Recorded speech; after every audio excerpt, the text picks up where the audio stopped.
Kecuali memang sang ayah atau ibu ini memang mewariskan itu. Misal, kamu harus jadi maling ya seperti ayah. Contoh. Contoh ya. Mungkin. Tapi kan itu tidak mungkin terjadi. Biasanya orang walaupun maling, dia mau anaknya tetap jadi baik gitu kan. Iya.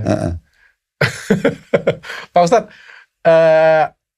Adam ini kan punya anak. Tadi saya sudah singgung ya. Kalau saya nggak salah, anak Adam sendiri itu kan saling bunuh satu sama lain. Tapi ini kan kalau di kita ya Pak Ustadz ya, kalau di kita kan ini kan menjadi noda bagi kita ya. Kalau misalnya anaknya Pak Ustadz misalnya ya, murtad misalnya, atau misalnya melakukan kejahatan, itu kan dosa, itu kan menjadi tanggung jawab kita sebagai orang tua. Tapi kalau di sini kan walaupun terjadi bunuh-bunuhan dan lain sebagainya, Adam itu tetap nabi. Adam itu tetap spesial di mata Allah kayak gitu Pak Ustadz. Itu bagaimana penjelasannya Pak Ustadz? Ya, jadi yang pertama gini, tugas kita sebagai orang tua, sebagai pemimpin, sebagai sahabat, menyampaikan. Siapa teman kita salah kita sampaikan, anak kita salah kita sampaikan. Kita bisa memberikan peringatan warning yang keras, oke, gitu kan. Tapi kita nggak bisa memaksakan sesuatu pada orang lain. Gitu. Kasus yang terjadi adalah, kita historikan dulu sedikit ya. Kita kembali ke historinya. Waktu Nabi Adam AS memiliki anak masing-masing 20 laki-laki perempuan dan semuanya kembar, Allah perintahkan itu awal perkembangan manusia, agar Nabi Adam menikahkan misalnya Qabil dan kembarnya dan Habil sama kembarnya. Itu kan yang terkenal kisah Qabil dan Habil. Nah sekarang Allah perintahkan Nabi Adam untuk ini lahir laki-laki perempuan, laki-laki perempuan.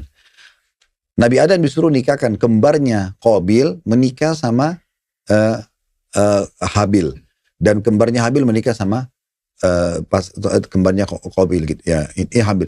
Jadi ini pasangan Qabil nikah sama kembarnya Habil, kembarnya Habil menikah sama kembarnya Habil. Jadi seperti itulah kurang lebih. Nah ini waktu itu salah satu dari mereka tidak setuju. Dia mau nikah sama kembarnya. Nah akhirnya Allah subhanahu wa ta'ala menyuruh Nabi Adam AS, menyuruh anak-anaknya ini untuk memberikan persembahan yang terbaik menurut mereka. Salah satunya pengembala, salah satunya adalah ahli dalam perkebunan. Maka yang satu memberikan hewan terbaiknya berkurban di jalan Allah, yang satu memberikan justru hasil panennya yang biasa. Maka Allah terima dari yang satunya. Nah karena ini cemburu, maka dia mengancam untuk membunuh saudaranya. Dan perbuatan ini bukan didukung oleh Allah subhanahu wa ta'ala. Kalau mungkin dokter tanya, Ustadz kenapa ayahnya Nabi tapi anaknya bisa buat begini? Kita perlu tahu ya, Allah ini menciptakan manusia sempurna sekali.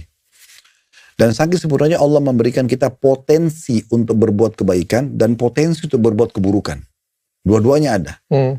Tujuannya kebaikan agar kita lakukan, keburukan agar kita sebagai ujian. Kita bisa kontrol diri gak? Emosi bisa kontrol gak? Karena kalau semuanya kita cuma cenderung baik, ya kita seperti malaikat, nggak akan ada pelanggaran. Tapi dengan adanya ini tantangan hidup nih. Bisa nggak kontrol emosi, bisa nggak kontrol hawa nafsu, nah gitu kan. Nah, si anak Adam yang membunuh ini, dia nggak bisa mengontrol itu dari gejolak dalam jiwanya. Maka dia pun membunuh saudaranya. Dan Allah gambarkan dalam surah Al-Ma'idah. Al-Ma'idah ini makanan yang turun dari surga waktu diminta oleh sahabat-sahabat Nabi Isa. Surah nomor 5 dalam Al-Quran.